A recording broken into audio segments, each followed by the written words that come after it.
All right, ladies and gentlemen, it's me once again. It's B Vaughn, the host of We Create Music TV. And today we have an amazing guest. We have recording artist and musician and songwriter, and she has a plethora of other things that she does. But I want to welcome SoulStress to the show. Everybody give it up. Hello. How are you? I'm great. Glad to be here. Glad to have you. Glad to have you on. Glad to hear about your journey, your story, and just the things that you've been involved in. I had a chance to check out some of your music and, really dive heavy into your bio. And so I've been seeing you on Instagram doing some things. And so now I just want to really just sit back and get to know you as the person, the artist, the musician. So if you wouldn't mind, can you just, I usually ask everybody, walk us through your journey. How did you get started in this whole music thing? Well, believe it or not, a preacher's kid. Father was a pastor, Mount Zion Church of God in Christ. Okay, and, so can I stop you? Can I stop you there for a like, second? Can I stop you there for a second? Yes, I did not yes. want to say that. I did not want to, I don't know why. I just didn't want to say that. You have that, the first lady voice, right? You have like Really? a first, I don't know. I don't want that to come off to be like a, I don't know. Wow. But it's a voice that, and as soon as I heard it, I was like, yeah, her voice can command stuff. Like I hear it. So, okay, sorry. I didn't mean to interrupt, but, but yes, I hear that in your voice. Yeah, so, it was kind of like the unofficial, family business, if you will. My father was a guitarist. My mother sang in the church as well. So it was kind of like one of those things where we really didn't have a choice. You were going to play something, you were going to do something in the ministry, kind of like the gospel side of the Jackson Five, if you will. Yep. So, it definitely gave us some really good foundation to start on, and because my father was a pastor, we had to multitask. We had multiple roles that we played in the church. So I went from playing on the instruments to singing to directing. So I really got my start very young in music, though I did not want to be in the forefront. I got my start, in the church, you know. Mm-hmm. But I'm not the typical PK's kid. Uh-oh. Okay, so why do you say that? What do you mean by that? You're not the typical It PK's comes kid. with such a stigma on it because of the factor that they seem to be some of the wildest people, and I'm just like, I never like my parents. Even now, my mother recently passed the end of last year, but they did not play with us. We had a very firm upbringing, and even as an adult, some things that we were not permitted to do as children or young adults, I still haven't done. So, Wow. I'm the opposite of what you might normally hear as far as like, oh Mm-hmm. yeah, when I go to my parents' house, I went crazy. I enjoyed life and all that.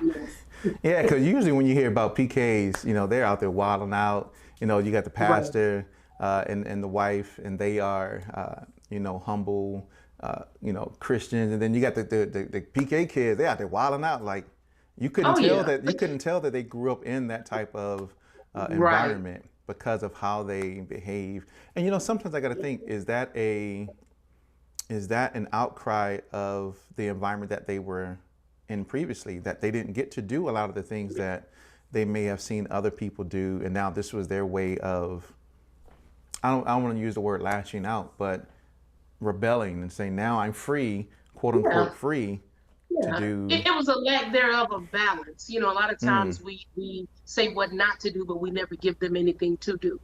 So okay. because of that, it's kind of like I'm going to prevent you from experiencing anything. So when you get out there, it's like you're so hungry for all that you didn't have balance in, it kind of goes to the extreme, unfortunately, sometimes. Yeah, and I think I've seen that, and we've seen stories of that type of activity, but that's good, because usually when people hear PK, they're like, oh, okay, so Oh, yeah. but your story's a Right. little different, right? And Yes. I think most people I've interviewed on the show, they kind of get their start in the church. That's not my journey. That's not my story. I didn't come to Christ until 2000, but that's another story for another time. But Awesome story, though. wow, it's a crazy story. One day I have to share it with you, but it's a real crazy story.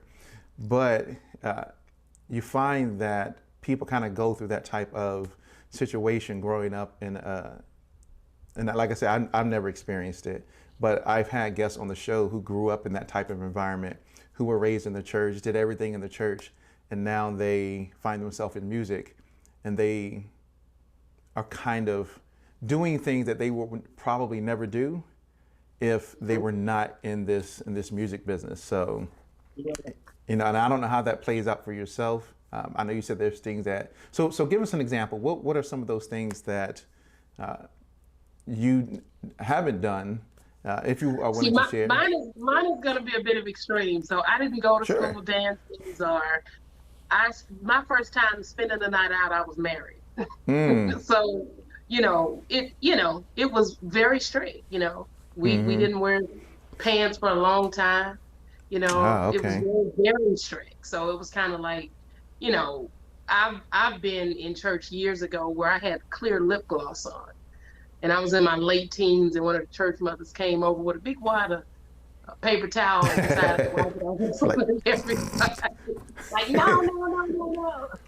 Wow. Yeah. So it was extreme. So like I said, I mean, growing up like that, when you do get out of that, a lot of people do have a tendency to kind of get wild, but that wasn't my thing. So I'm thankful too, because I know a lot of them that have really been through some really kind of crazy life experiences because of, trying to get it in late in life instead of having that balance, to be able to have experience, so the desire won't be so great. That's right. Yeah, having that, I think that balance, what you're saying, is key for people to have, because I think balance in a sense of morality, right? Things that a position that they won't cross over, right? So as a believer myself, there are certain things that I'm not going to do. Like that's right. It's not going to happen. And so, but a lot of people sometimes that grow up in that environment don't have one, or they have it and they kind of just check it at the door, and they find themselves in situations and places where they probably never would have found themselves. And this music industry is a crazy, crazy industry. Like I've heard crazy stories about things that have happened. It's like, well, wait a minute. Would you have done that if you weren't in that situation with that particular person at that particular moment doing that particular thing? Like, and it's like, no, I probably never would have. But I find a lot of times people compromise their morals to get ahead in this business. Right. Yep. Yeah, I see that. Hold on, say that again. I said sad but true. Sad but true. Sad but true. So kind of talk about how does growing up in that environment kind of impact the music that you create today and put out into the world today? Well, so for me, like I said, I never wanted to be in the forefront of anybody. Shy. I'm good behind the scenes, but my parents saw something different. So every opportunity that presented itself for me to be in front of people, they placed me there. So I kind of hid for a good little while because I was able to at their ministry. But growing up in it, it was really like you had no choice. And you wouldn't believe that growing up in the church, I was told that I couldn't sing. So it kind of, crushed my little feelings. I had a director growing up. I was trying to get in this youth choir, and they was like, "Oh no, you're not ready yet."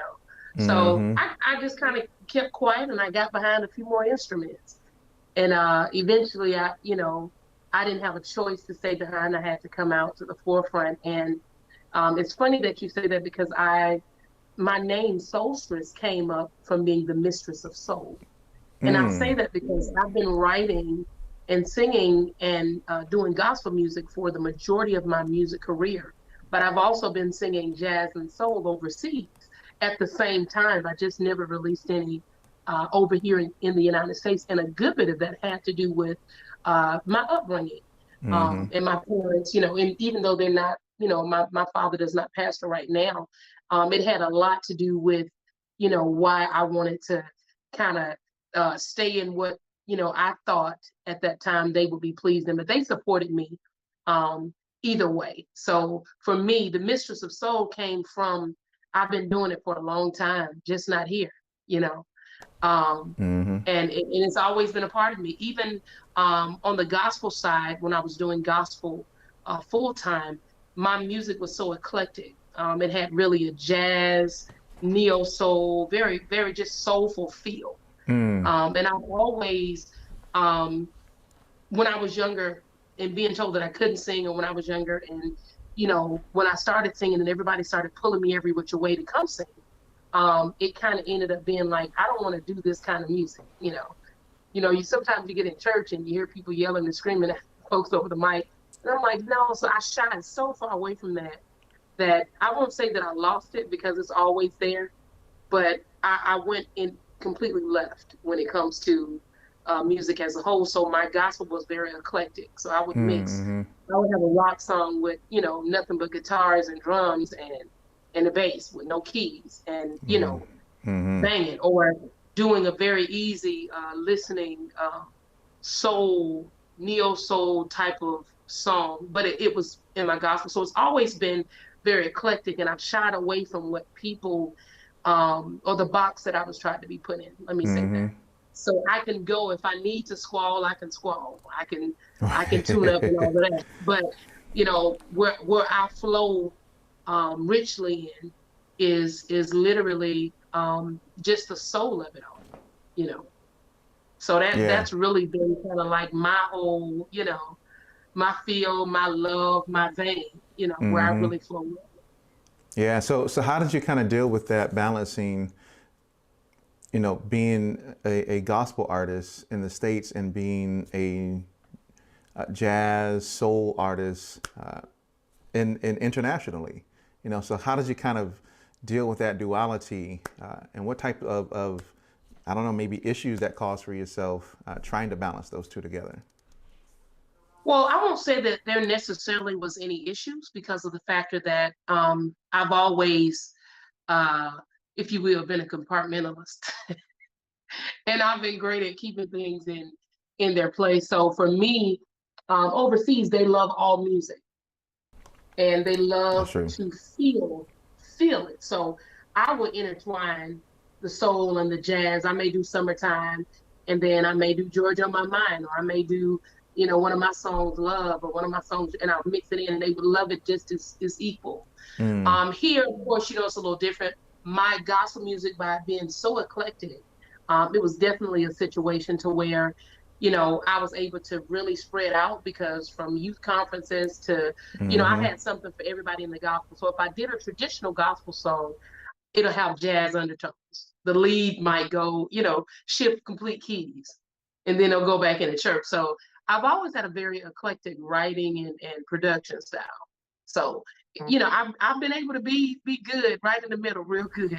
Yeah, that's good. That's what I was kind of wondering, because I know sometimes people kind of struggle with that, right? They kind of struggle with one or the other, and they kind of find themselves, from my perspective, a lot of them leave the whole gospel side and then they go straight into, I guess what the church would call secular side, right? So they would go into the Right. secular side and kind of leave the whole gospel side behind them.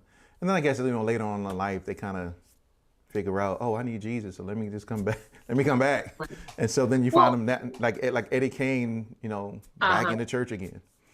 Yeah. Well, see, for me, and I've always believed this, it's life music.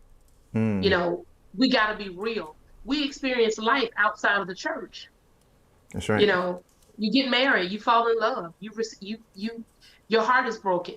That's right. You're gonna go through a journey in life. It's not just you know everything, and of course with God being everything, because I believe everybody believes in something. Mm-hmm.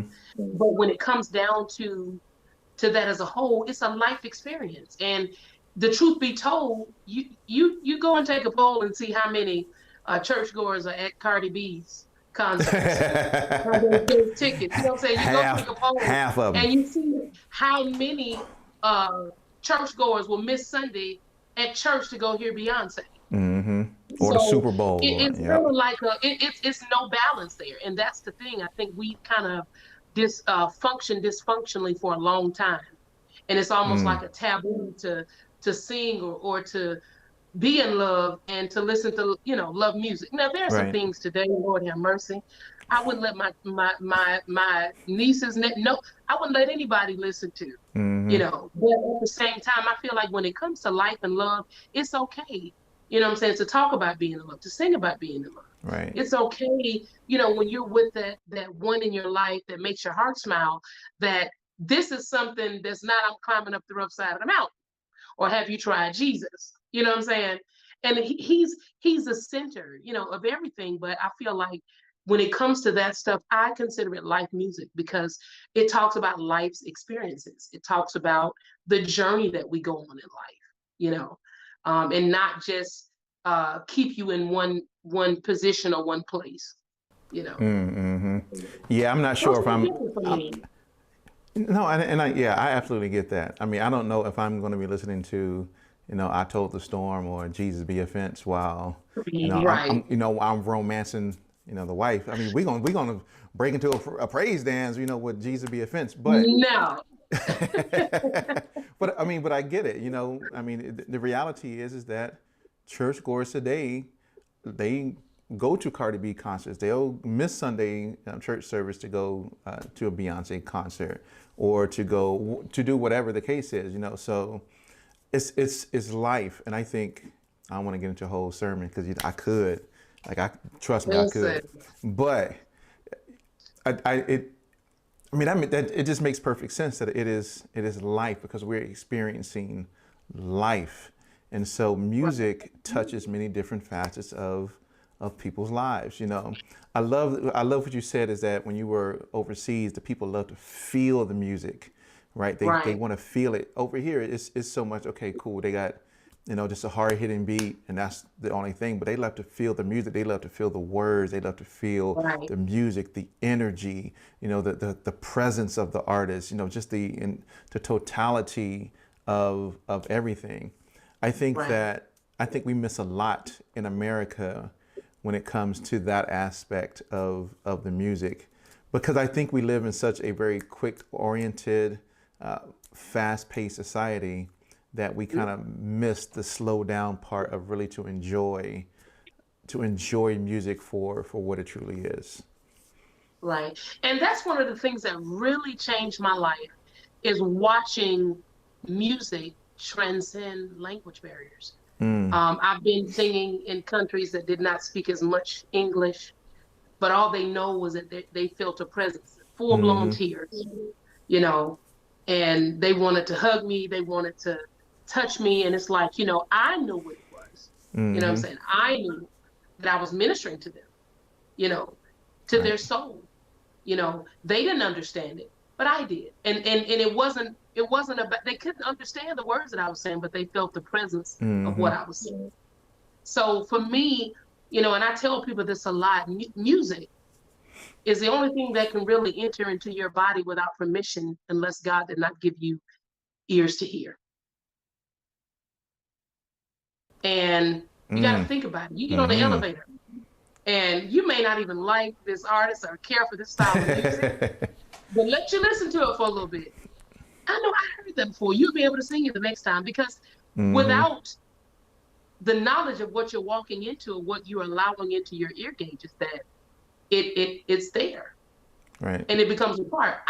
It's some songs that I just did not care for, but I That's can sing me them either. from beginning to end. And I'm That's right. like, because again, they play it so much. If you're out or if you pull up at the light or you're on social Mm-hmm. media or whatever, you're gonna hear it to the point that you know these songs like you wrote Mm-hmm. them. You got that right. So yeah, it becomes a part, and that's how I know when music reaches and touches the soul of man.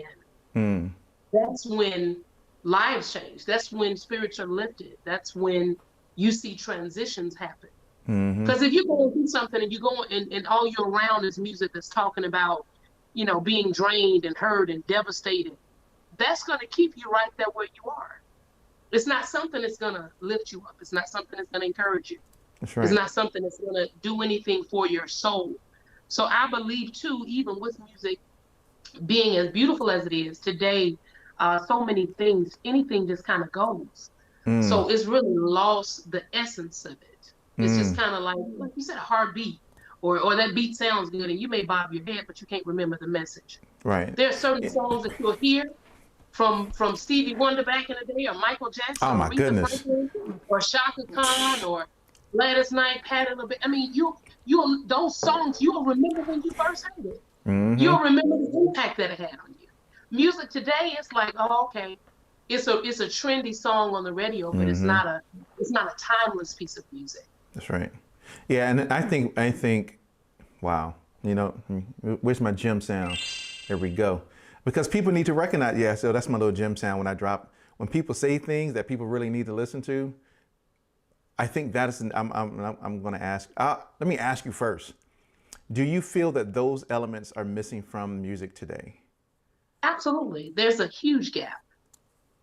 There's a Yeah, huge gap. huge gap. You know, I feel today that music doesn't kind of put you in a place where music back when I was growing up will put you in, right? It made you remember, it made you feel, you gravitated towards music. It meant something to you. Absolutely. It had longevity, right? It fed into your soul. Music today, I mean, I can listen to a song and it's like, okay, cool. I mean, the beat was nice. The lyrics really didn't mean that much to me. Okay, on to the next song, right? You know, but listening to like Luther and Teddy Pendergrass and Patti LaBelle and Shaka, like we can go on to name a ton of artists. Sade. They I mean, there's so right many they artists had that were really right made moments in our life. Like, moments. That's yeah, right, moments. A lot of us were born to like Luther or listen, listen, listen. right. You know what I mean? Like they had classic, timeless music. And when you think about the performances that they put on back in that day Mhm. versus the performances that we kind of experience today in a lot of music, they poured their heart and their soul into what they did on a day-to-day basis. I remember talking to my wife this was a couple years ago, and we were talking about an artist, and she didn't even know who this artist was. And I was telling her, yeah, this is the artist right here. He's blah, blah, blah. And she's like, he's an artist? He's famous? I'm like, yeah, he's super famous. I wouldn't even tell that he was an artist. Like, he just looks like a guy off the street. And it was like, oh, wait a minute. But I had to realize that back in the day, you could tell who an artist was and what they looked like, how they carried themselves, how they dressed, their persona. Right. Today, a lot of, I mean, you can just take, Billy Bob over here and, give him a beat and he can rap and he's an artist. But whew, Yeah. And back now it's then, like yeah, going viral for like crazy stuff. crazy. Yeah, and I say stupid stuff, it, but it, the essence of it is definitely missing. It's definitely yes, missing. yes, It is yes. because again, like I said, you can put a good old Stevie Wonder song on right now and listen. Mm-hmm. That's You know, right. That's Donny right. Hathaway. You know, Yeah, see? And you'd be surprised that most people that listen to music now don't even know who they are. I remember talking to a guy one night, and we were on the phone. We were talking about something in relationship to music. And I was like, yeah, I said, what you need to do, because he was a singer. I said, what you need to do is go back and listen to some of the old Brian McKnight stuff. He was like, who's that? Who's Brian McKnight?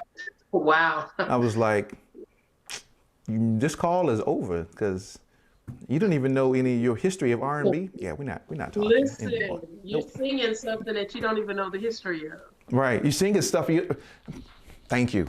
Like, thank you. Like you don't even know the history of R&B, but you're in this field.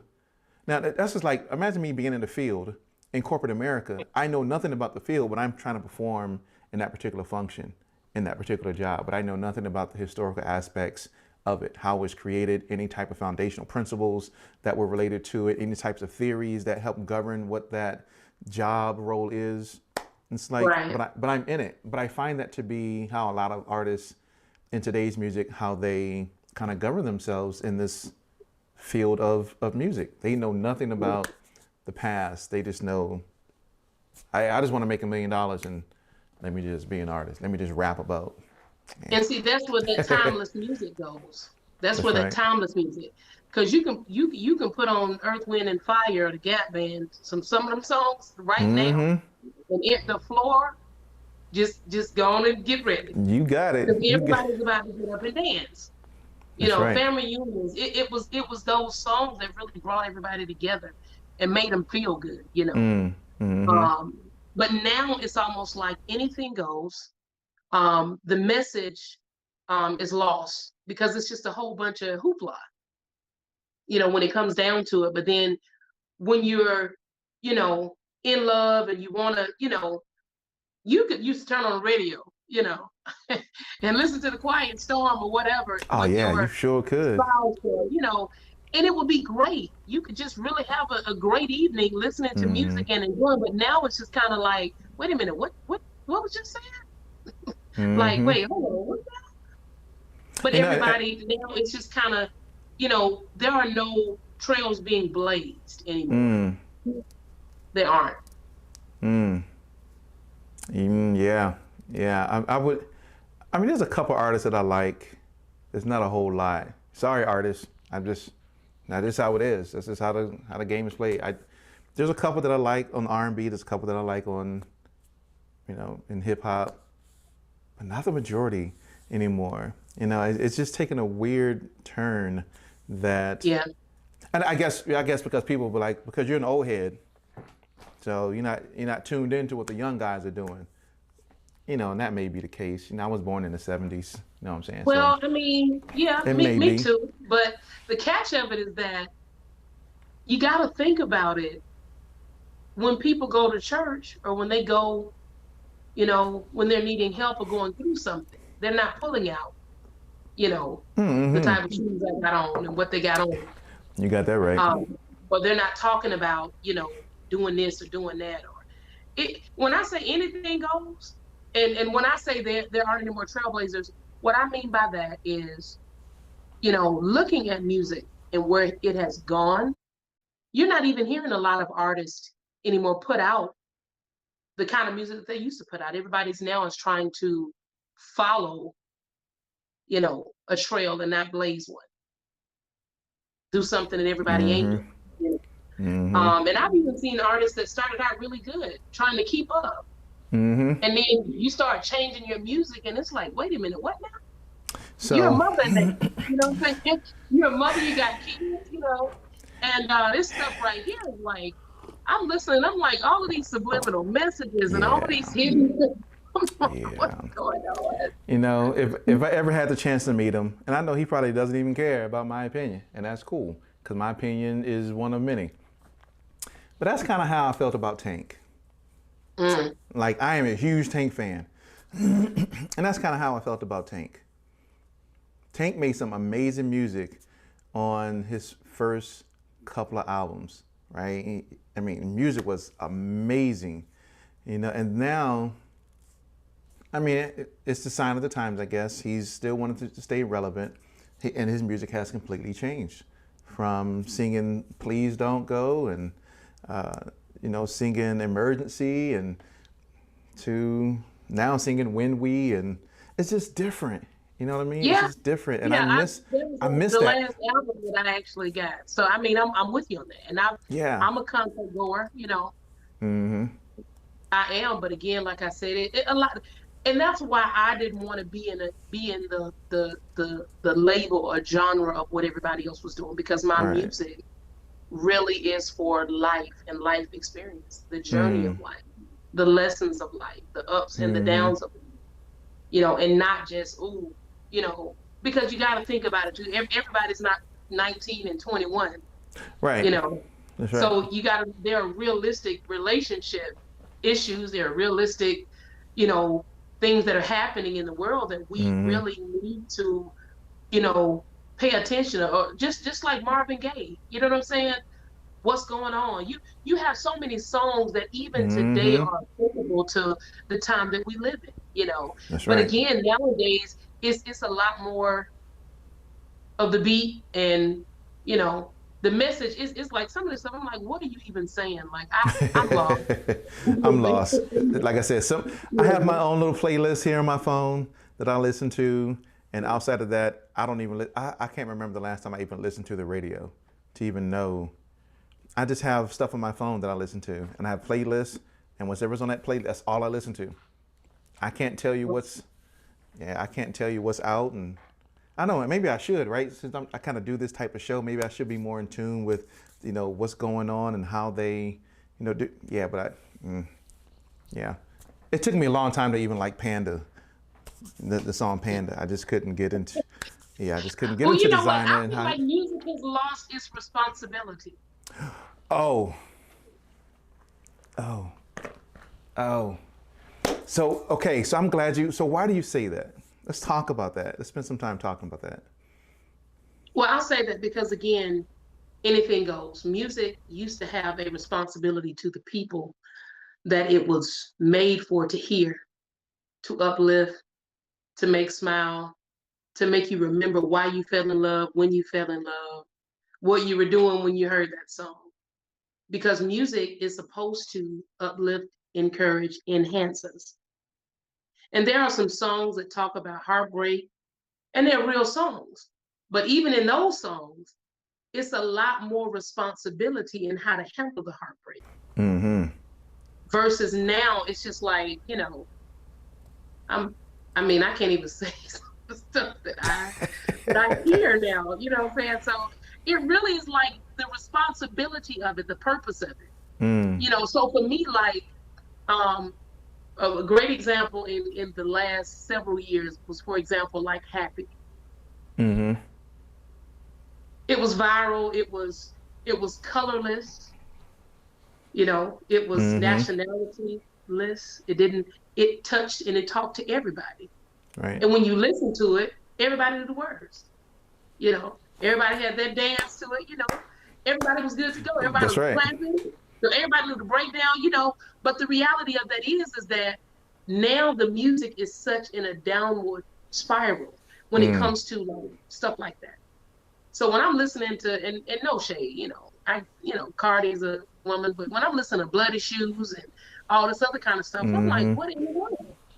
You know, Mm-hmm. and I get that we're a different generation, but at the same time, we still have a responsibility to that generation That's right.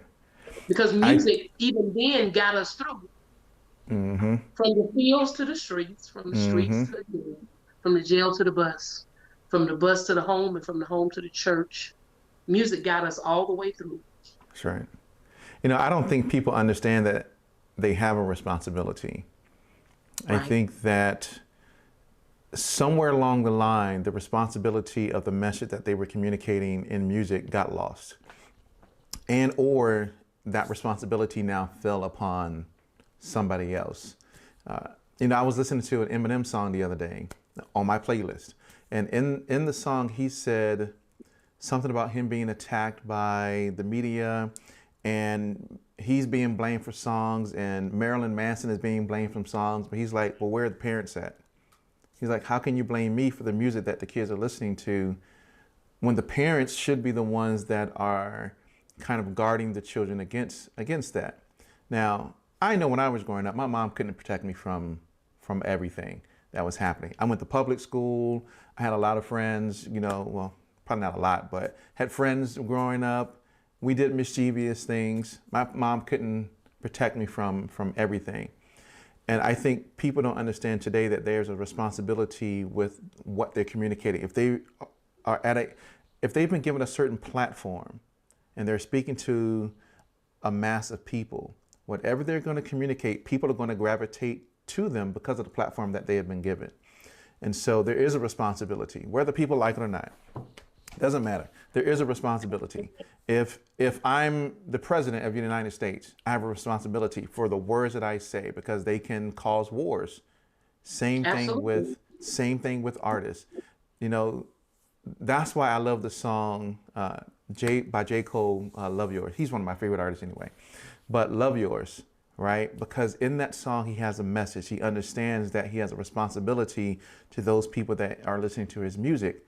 And just from that song alone, it has helped so many people out of so many different types of situations, from suicide, depression, anxiety, a lot of different things.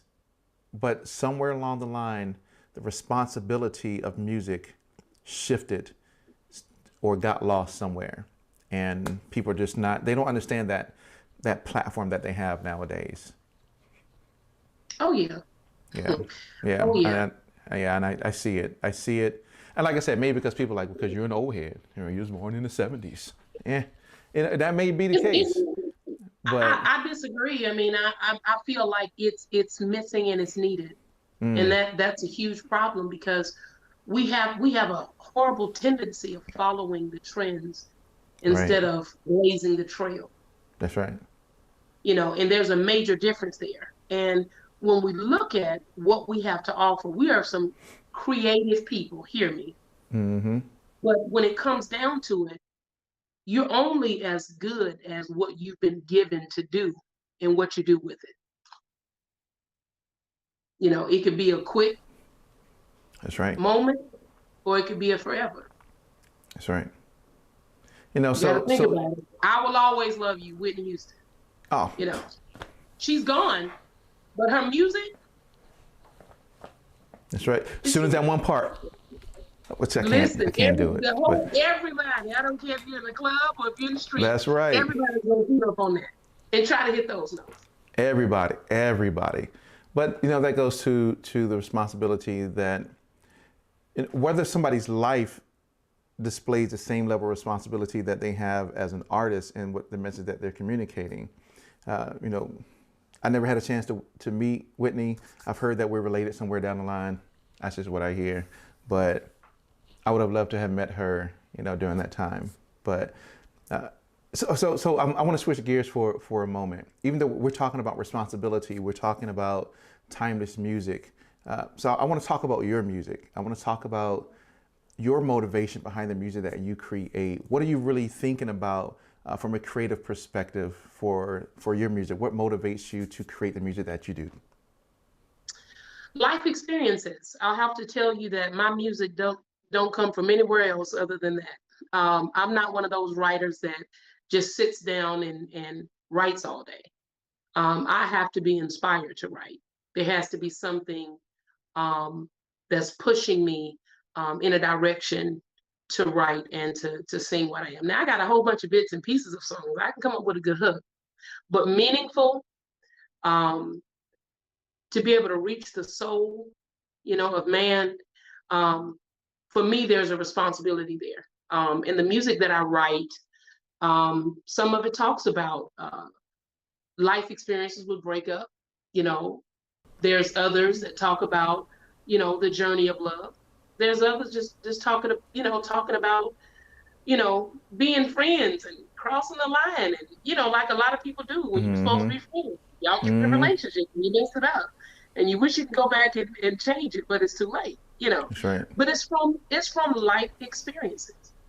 And that's why I believe people can connect with it because it's something that they've been through and it can encourage them, it can help them, it can kind of catapult them forward.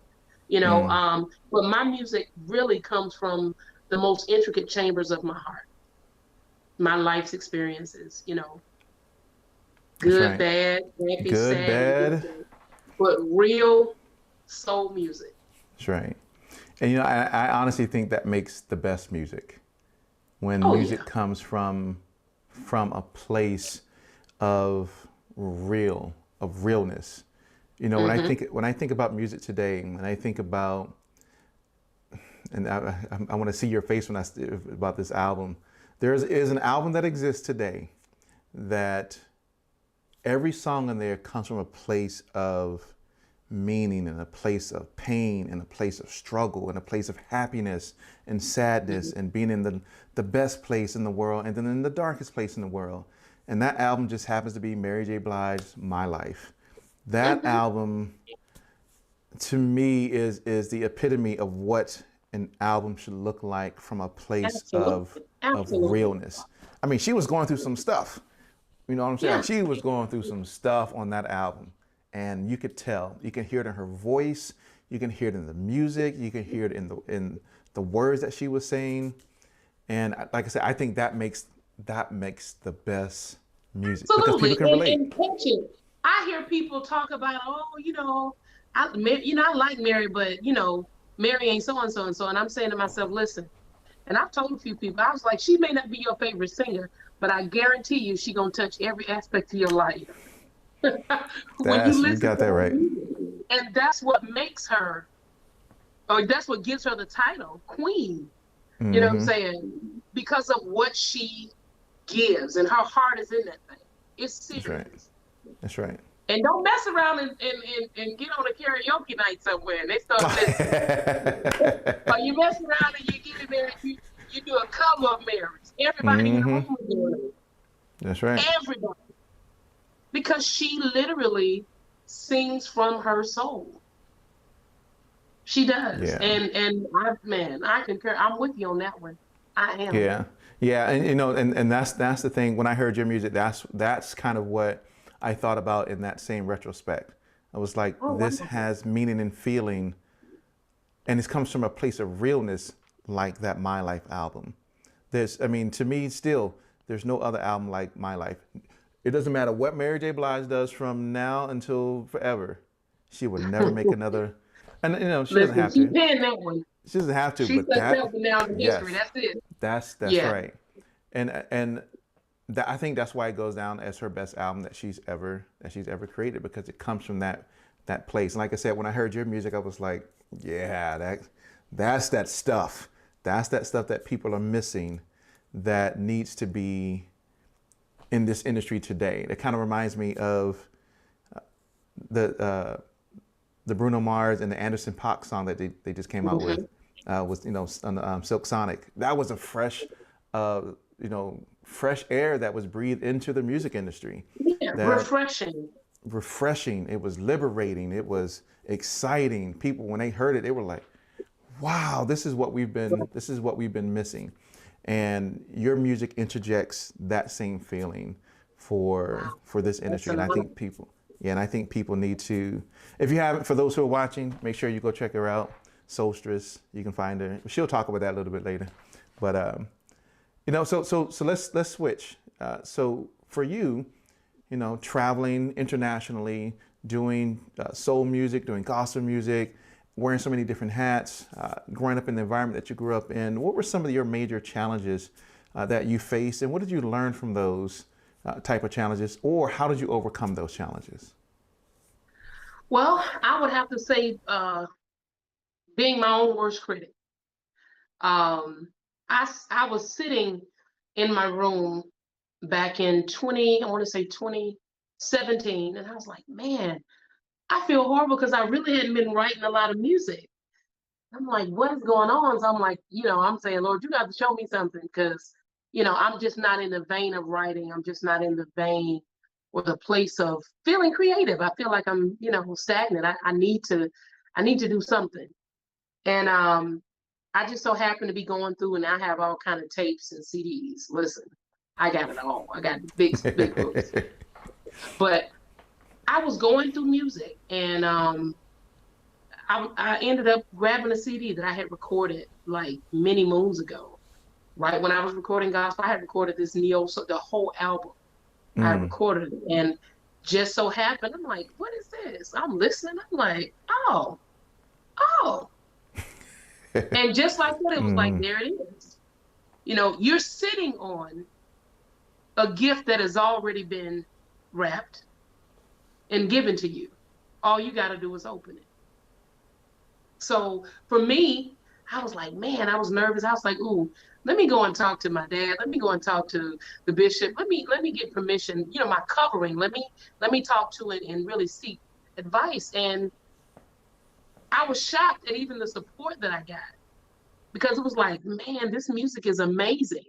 This gift, the world needs to hear this. What you have, they need to hear it. And that literally kind of gave me um, the push that I needed. And it also stopped me from trying to find new stuff to kind of keep up with everybody else and really focus back in on what I already had, what I was already gifted, you know. So for me, that was definitely a learning experience, a life Mm. experience, you know. That's right. So Yeah. it was always there. I mean, I've recorded, when I tell you I have boxes and tapes of music, and I was telling my son, we were writing, and I said, one of the richest places in the world is a graveyard because people died with unfulfilled purposes, that God Mm-hmm. would so many gifts and abilities that no one would ever hear, no one would have inventions, things of that nature. I said, That's right. so make sure whatever it is that you've been gifted with, you don't just sit on it, but you open the box and you don't be confined in that. Mm-hmm. You evolve, you grow, you Mm-hmm. polish that thing, and you make sure that you focus in on what you've been given to do, Wow. you know. So for me, yeah, I already had so much stuff I was sitting on, and I'm looking for everything else, and I'm like, I'm just really not. I don't feel like I'm unproductive because I'm not, writing like I think I should, or I'm not. And I was sitting on so much, Mm. but it took me feeling like, you know, I was desolate, Mm-hmm. you know, and just listening, and I'm like, okay, God, you gotta tell me something, because listen,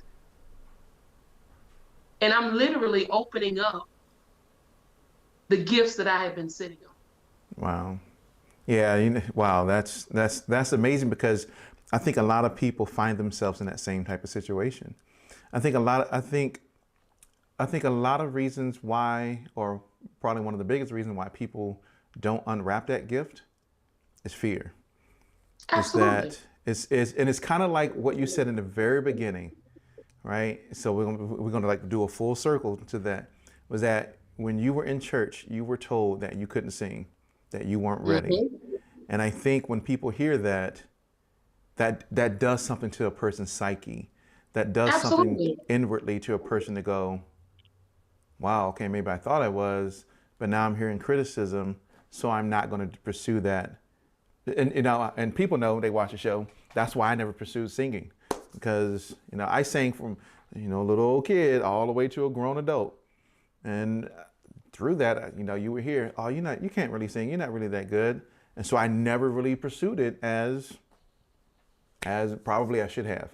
And the number one reason is either fear or criticism in that sense. And that is a huge roadblock for people to get past. Yeah, and it's so true, because again, I was so young, and see, my older Mm, siblings, they all sang, and I looked up to them. So I was like, well, I want to be in the choir too. I want to, just mm-hmm. crush my little feelings. Now, of course, later on, the same person hired me to come and do workshops and stuff and train singers and paid me to sing. See? But then it crushed me, and it made me Right. very insecure.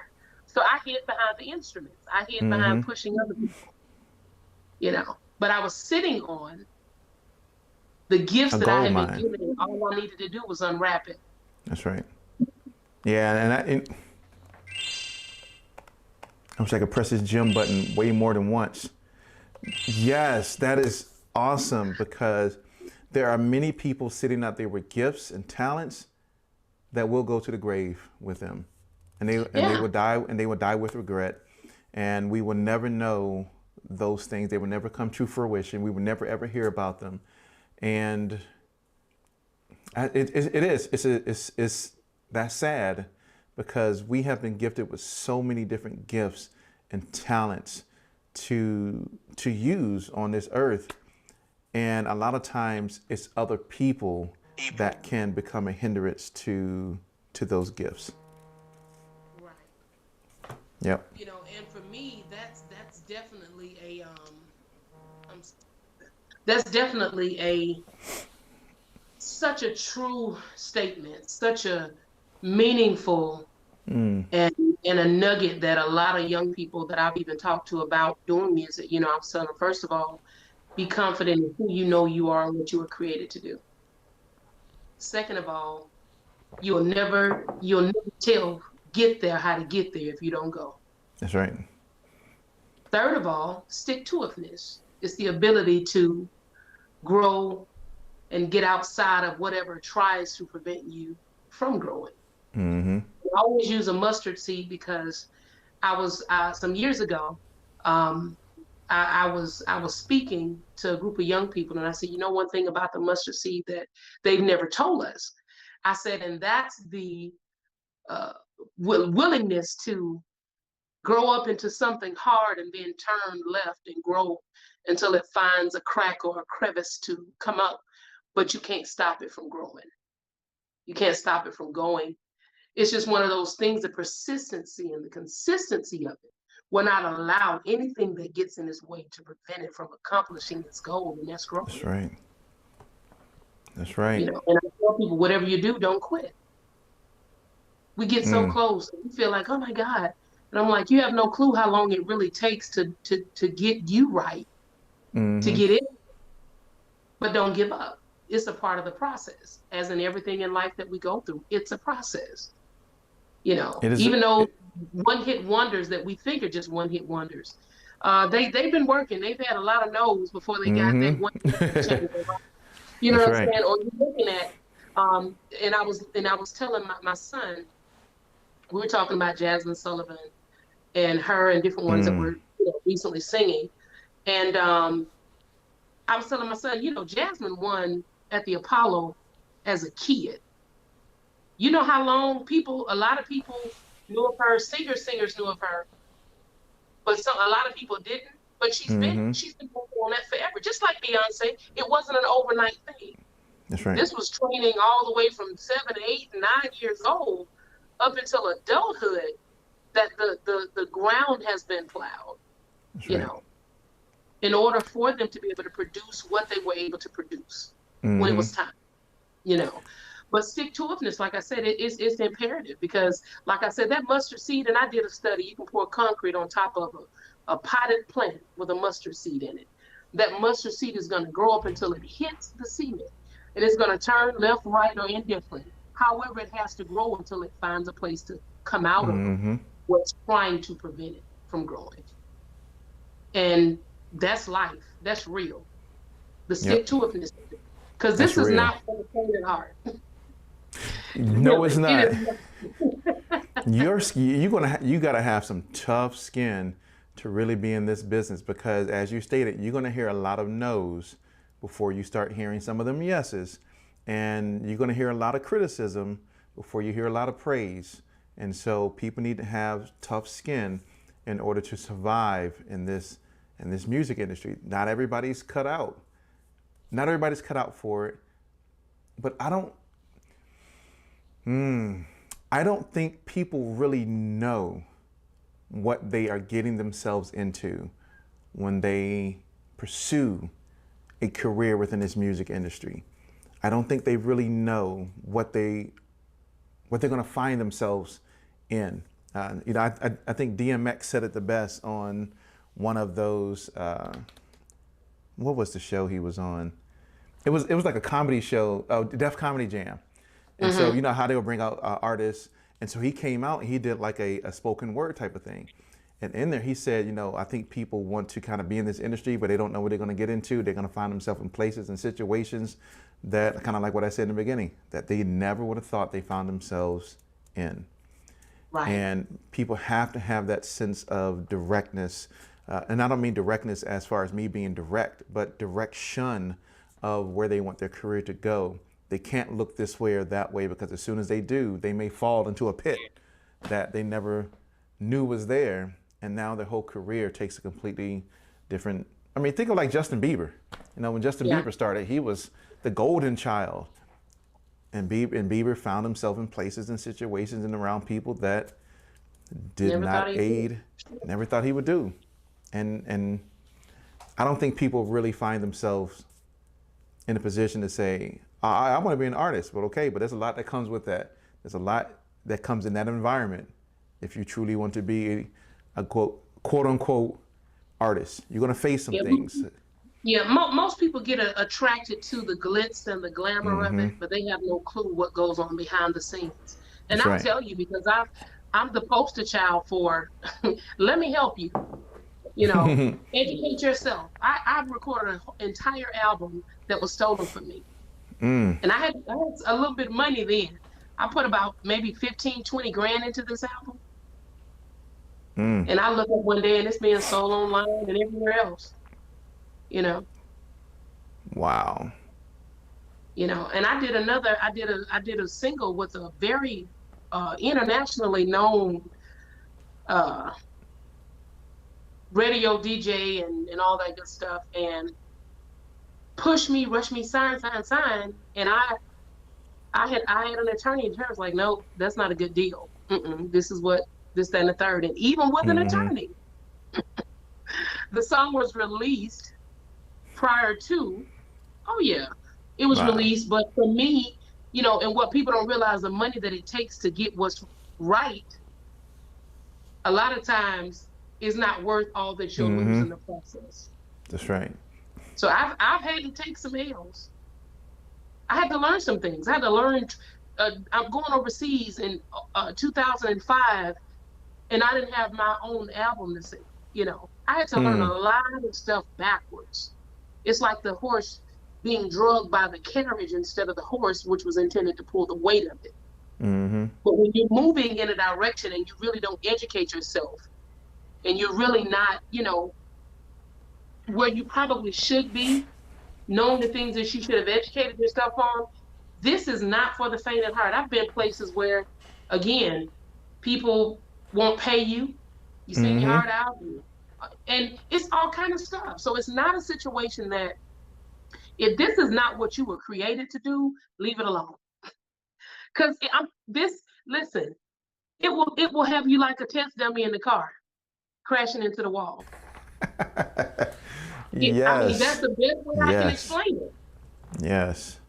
Because those are the type of collisions that you experience, especially in the music industry. And Mm-hmm. I'm gonna say this, and this is gonna sound, pray for me, but and then some of the industries that we would think would be the least are the worst. You would expect better from, I would expect because better. of. I'll say it. I'll expect better from the gospel industry. Listen, it's horrible. Listen, It is. listen, listen. I got a lot of friends or acquaintances, I would say, that are gospel hip hop artists. Mm.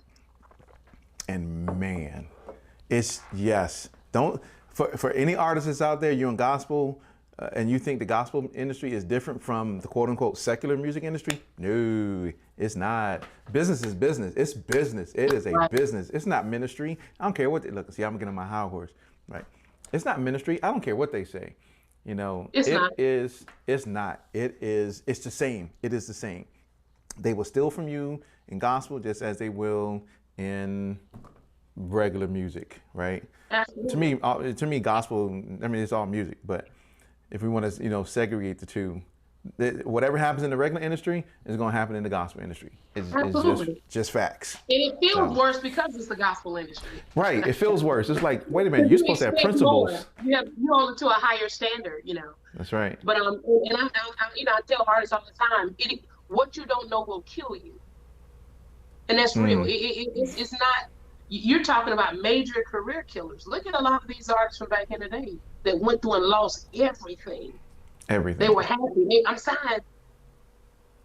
Mm-hmm. I was flown into New York. I've been flown into a couple of places and offered some really sweet looking deals up front. But the attorney's like, look at this time, and look at, everything that you own will not be in your Mm-hmm. name. They own the rights. Right. And look at this and look at that. It's not worth it. You can make this in a year working on your own, Mm-hmm. working hard versus signing for 5 years for this up front, Yes, and that's you right. being stuck on the shelf and can't do nothing. That's right. And see, I think So that's what what you people don't don't know will mess realize. you up. I think that's what people don't realize is the fact that they are so excited to be signed to a major record label, but they don't look at the rest of the stuff. They don't look at everything else. I mean, can I do those same? Yeah, okay, granted, there's some things that the record label may be able to do that I may not be able to do on my own. Maybe, right? But now with modern technology, I mean, you have artists. You can submit for your own distribution. You can submit to Spotify playlists and get on some of the biggest playlists that bring recognition to you as an artist. You can do, and I think that's what it is. That's what I think it is the fact that people want to be signed to the record label so the record label can do everything else, right? Because Yeah. as an independent, I have to do everything. I have to be the artist. I have to be my own manager at times. I have to be my own business manager. I have to be my own admin person. I have to be my own publicist and web designer and graphic designer and all and blah, blah, blah, right? And it's a lot of work that I don't think a lot of people want to put the time, energy, and effort into to doing. Let me sign with a label. let the label do Well, see, all that now a stuff. label's not going to sign you unless you have it together. That's right. Your pictures, your everything. You got to have a resume. You got to have a following. You have to have a whole bunch of stuff before they sign you. And That's right. even now with the deals that they're doing, you still like you starting all over. Once you get finished. And we live in a time where there's no reason where you shouldn't be able to be successful in anything you put your hands to do. There's TikTok. Yeah. There's all of this stuff. You can buy time now on Facebook and Instagram to promote your own self. That's right. Billboards inside of movie theaters, things that is not expensive. But again, you still have to do the work. You have to and do the people work. look for quick fixes that result in long-term problems. That's right. Because look at all the greats who are trying to get their masters. Oh, I just saw that the other day. Who was it? Was it Patti All LaBelle? of the greats that are trying to get their masters. Hear me. People we're talking about Aretha, but listen, she wasn't playing about her coins or her music. She had a big hand in there. They're trying to get the masters back. Listen, Because in those they trying to masters get is their that money. masters. That's right. Yeah. It's that ownership. It's ownership. It is the Yeah. ownership of their music that they have created and that they put out into this world. And how dare a record label entity own my creativity, my essence as an artist, and they want it back. That's And they're it. fighting And for it. it's like saying you had a baby that was made out of love, and somebody just come and takes your baby, and you like, wait, hold on, this That's is right. my In baby. essence. This In came essence. from me. That's right. And you're trying to fight to get it back when it belonged to you in the first place. Mm. And that's why I tell people, don't let everybody hold your baby. That's right. Everybody's hands are not experienced. Everybody's They're not not. prepared to carry the gift that you have. I was just telling an amazing producer, my little brother, I was saying, listen, I said, listen, look at this. I said, if you pay attention to where the industry is, I said, for you to sign with someone with everything you have, you'll lose more than you'll ever gain. Because the way things are set up, you get a couple of key people in the place that you need them to be. If that's marketing, if that's graphic, but you produce, you sing, you write, you play, you rap. You're amazing at everything you do. I said, look at how many artists have sat on a shelf that have signed. We would have expected to be so much greater than where they are now. But because That's they right. signed and they had somebody else that may have had the look that they thought, or may have had the complexion, or may have had the body type or whatever, these people are sitting on the shelf amazing and can't do nothing. Nothing. Because they've given their baby to someone who That's was right. not really prepared to handle it. And I said back in the day, it was much better than what it is now, even though it wasn't good then. It was just better. And I used Aretha as an example. I said, do you know how many genres of music this woman has demolished and gotten the highest, awards and acknowledgments? I said, but think about it, if she had put her babies in the hand of somebody that couldn't or wasn't prepared That's to right. nurture it. That's right.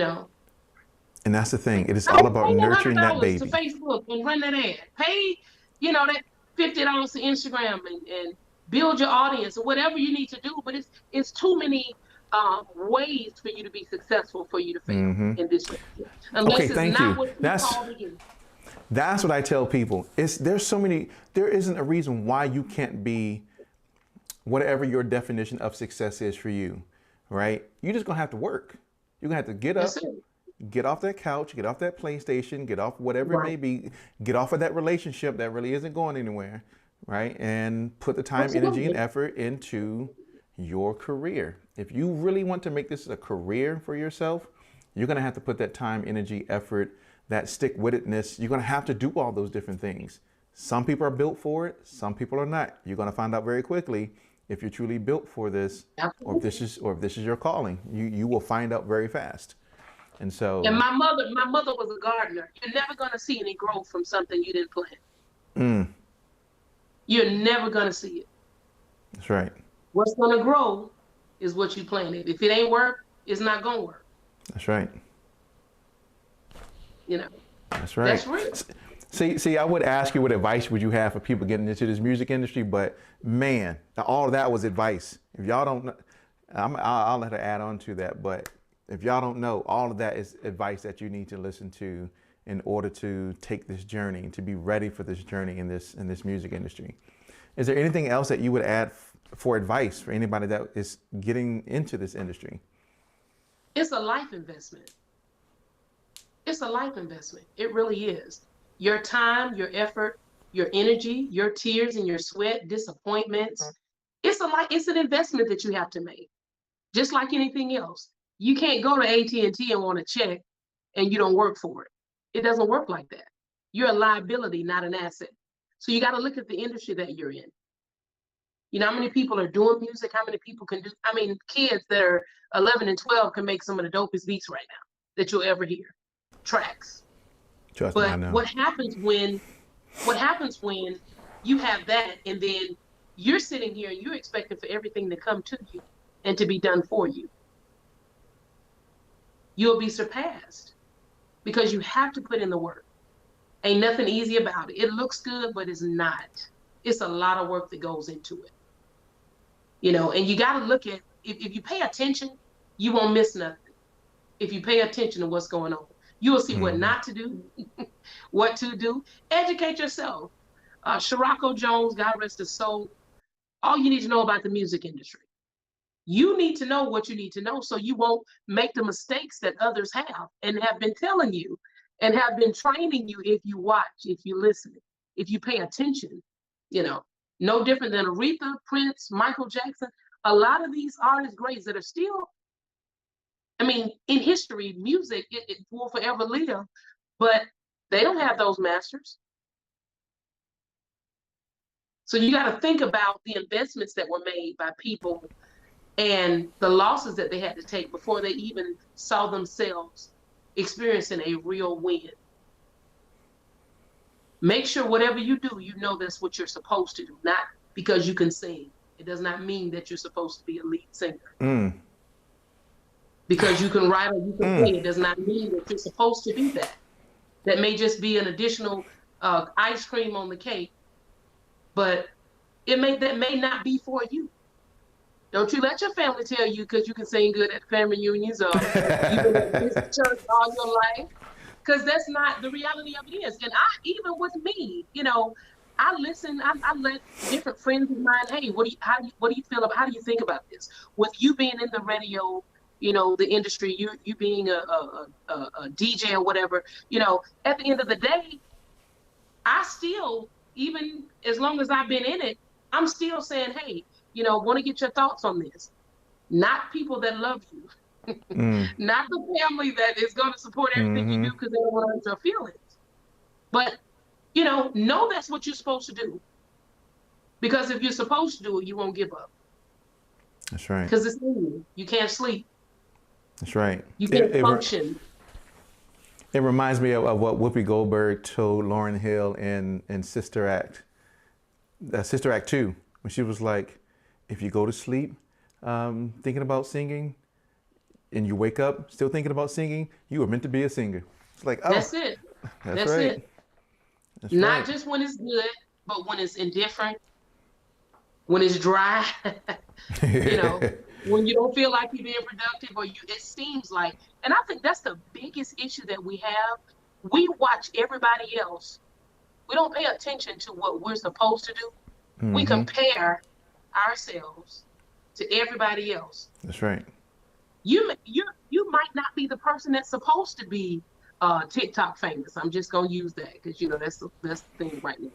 You may not be. Your following may be on Facebook, but you're trying to go on TikTok and do what you're doing on Facebook. Well, what you're doing on Facebook works really well for you on Facebook, but you're watching what they going over here and they can be this successful. Why can't I? You may be called to a different group of people. But you have to be willing to be different.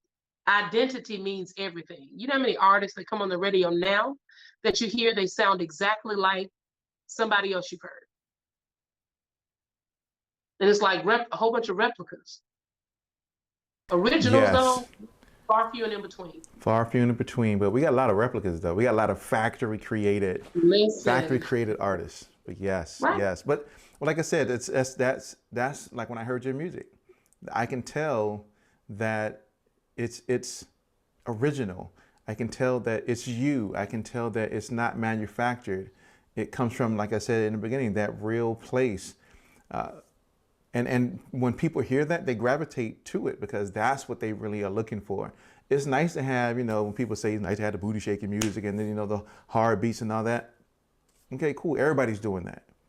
But not everybody's doing music, right? right, People putting out songs, but not everybody's right. doing music though. And that's a difference.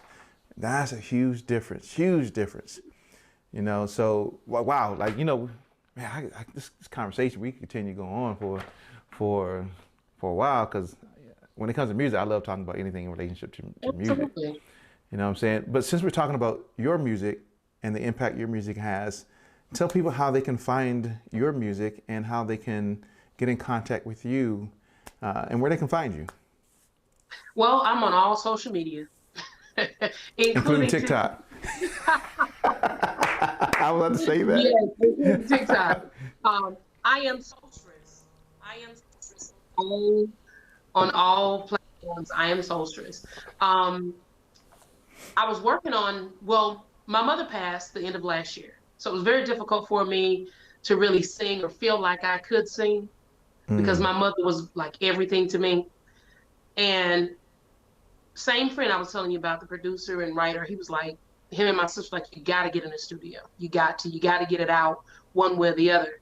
And I went in the studio and the words came to me stronger. You're stronger than you think. Stronger than you think. Wow. You faced so many things in your life already. Things that left you, crushed, hurt, broken, and feeling heavy, But even at your lowest point, you're more powerful than imagined, And it's kind of like, I'm saying lyrics like, don't avoid the weight. Your heart is the strongest muscle.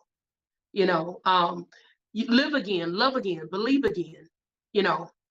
And I found myself writing this song. It wasn't intentional, but it's something that the world needs. We've suffered so many losses this past year.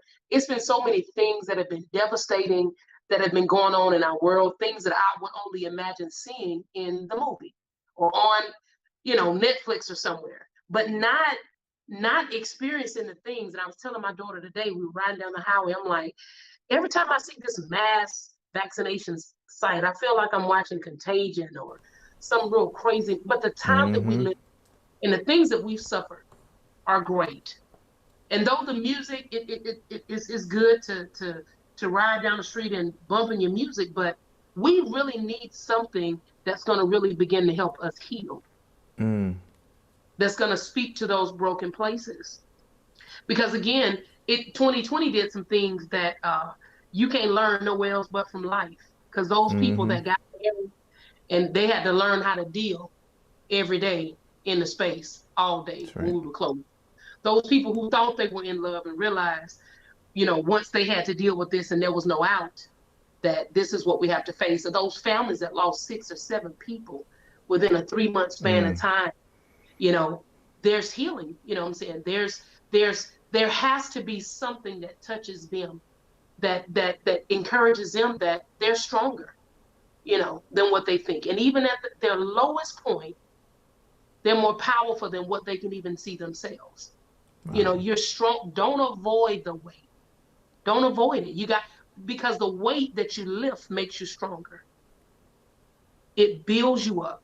It encourages you. It moves you. So I've been working on that. And when I tell you I'm blessed, I had a young lady named Yoki.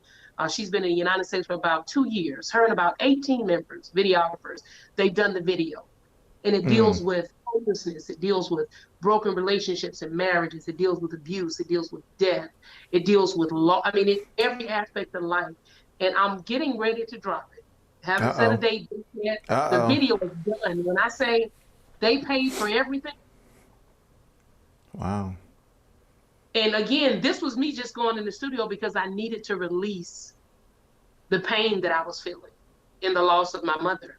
And Mm-hmm. though I was singing those words, I was legitimately speaking to myself. Wow. I'm a fighter, fighting, finding strength, courage, and wisdom. Mm. The endureth to win the battle. Stronger, stronger than you think, you know. And that's something that I know that is gonna really, when it comes out, is really gonna touch a lot of people. It's gonna touch a lot of people in different places, different life I'm sure. experiences, different journeys. But I'm excited about that. I'm excited I'm about excited that. about it. Like, let's get that date. Let's do it. Let's hear it. Let's see the video. I'm gonna make sure Yes, you get your ears to it before I put it out. yes. I'd love to Let's hear your go. thoughts about it. Yes, let's go. Yes. I love when people got great things in the works and it's things that are going to impact people. I'm all about impacting people. There's times and places for other things, but I'm all about growth and development and seeing people really achieve their highest capabilities. And that just goes to what I do in my day-to-day job anyway. But I love that about people, and I love music that does that. You know, Right. like I said, there's times and places you need to, but there's times and Oh places yeah. where you need some real music to help Now people I get got through one of some them stuff. too. I got one of them too. I wrote one called "Shine Your Light." See? Stop hiding. Be the light, Mm, so they that's can right. see the light. Shine That's so right. bright. Walk in the light. Oh yeah. It's a dance song. It's a good one though. I'm excited. See? Let's get it. Let's hear it. Let's do Let's. this. I'm telling you. That's Let's right. do it. So for And then everybody I got who's another one who's coming called Soulmate. uh-oh. And my son jumped on that one. It's a Ah, good one. see? It's a good See? love song.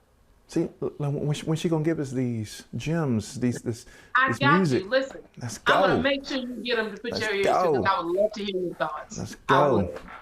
Yes, hey, I do give my thoughts though. I tell people, if you really want me to listen to something and you really want my opinion, I'm really going to give it to you. Absolutely. You know, if you, I'm just going. Constructive criticism That's makes us right. better. That's Makes right. us better. That's That's right. it. So if you send it to me, I'll listen to it and I'll really give you my feedback and thoughts. I'm Sure definitely gonna will. send it to you. Sure will. But man, wow, it's been full of them, full of gems. For those who are watching now and in the future, you're gonna get nothing but amazing gems from this episode. It, people are gonna hear what I said in the very beginning, that your voice, I can only categorize it as like the first lady voice, right? I don't know how to categorize it. The preacher voice, I've never heard like that before. That's gonna stick with like me now. like like like you get up there and you okay, so like Barack Obama was the president, and then like Michelle Uh-huh. Obama was like the first lady, but Uh-huh. when Michelle Obama spoke, when Barack Obama spoke, people were like, yeah, yeah. When Michelle Obama spoke, people were like, Yeah. yeah, yeah. Well, There you go. That's what I'm talking about. That type of command of voice, yes, people are going to want to listen to whatever you have to say because of the impact your voice and your message has. That's what I mean by when I said in the beginning, like the first lady, the type of voice. Yes, okay, I that's what I'm got you. talking about. That's I what I'm got talking about. you. It's But still an honor. It's still an yes. honor. So stick around for a moment as I get ready to close this out. So just hang around 1 second. All right, ladies and gentlemen. Wow, that was an amazing, amazing interview. So many different things that came out of that. So many gems, so many nuggets that you can walk away with to help you in your music career. If you're really serious, if you're really, really, truly serious about it, there's some things in here that we talked about that's going to help you in your preparedness and your progression within this music industry. You got to determine if you're ready for it or not, right? That's the number one determination. But like I said, I always appreciate you tuning in to We Create Music TV. You can catch us every Monday and every Thursday night at 7 p.m. All of our live interview segments, and you can catch us throughout the week where we have a plethora of different content that we offer, from master classes, from tutorials, from a lot of different things that we have up there now, and that's going to be coming in the future. So make sure you subscribe to our channel. Make sure you hit that like button, right? Because by your subscription and by your engagement, hitting that like button helps us to rank higher on YouTube and make this type of content available to other music creators just like yourself.